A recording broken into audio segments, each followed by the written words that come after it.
রাস্তা ছাড়ে নাই, বীরের মতো দাঁড়িয়েছিল। 1, 2, 3 পরপর 3টি গুলি করে তাকে খুন করা হয়েছে। কিন্তু আল্লাহর কসম, একটা গুলিও সে পিঠে নেয় নাই, 3টা গুলি সে বুকে নিয়েছে।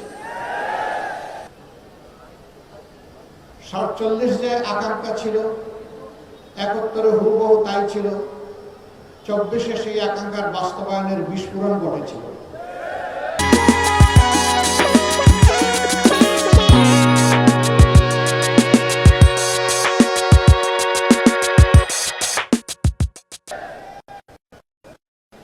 সাতচল্লিশের পরে 23 বছর জাতির আকাঙ্ক্ষা পূরণ হয়নি। 71 পরে 52 বছর সেই আকাঙ্ক্ষা পূরণ হয়নি। এখন 54 অতিক্রম হয়ে গেছে। 24-এ আমাদের যুব সমাজ, ছাত্র ছাত্রীরা বিশাল কোনো দাবি নিয়ে রাস্তায় নামেনি।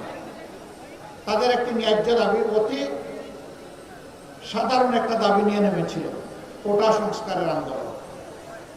কিন্তু অতীতের মতো ফেসিবাদী কায়দায় এই আন্দোলনকে দমানোর চেষ্টা করা হয়েছে। জুলাই মাসে আন্দোলন দানা বাঁধে। জুলাই 15 তারিখে আন্দোলন জ্বলে উঠে। আপনাদের স্মরণ থাকার কথা, 15 তারিখ রাতে ঢাকা বিশ্ববিদ্যালয়ে আমাদের কলেজের প্রোগ্রাম মেয়েদের উপর যখন হাতুড়ি বাহিনী আঘাত করেছিল, সারা বাংলাদেশ একসাথে জ্বলে উঠেছিল। তারপরের দিন 16 তারিখ উত্তরবঙ্গের এক সিংহ পুরুষ, আমাদের গর্ব অহংকার, বেগম রোকেয়া বিশ্ববিদ্যালয়ের মেধাবী ছাত্র আবু সাইদ রাস্তায় নেমে বলেছিল, হয় আমার অধিকার দে, না হয় আমাকে একটা গুলি দে। সে ডানা পেতে বলেছিল, বুকের ভিতরে তুমুল ঝড়, বুক পেতেছি, গুলি কর।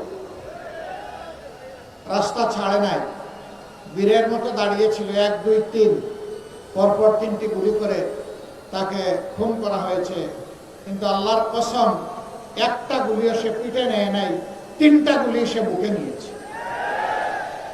এটি বীরের পরিচয়। আমরা তার প্রতি গভীর শ্রদ্ধা নিবেদন করি।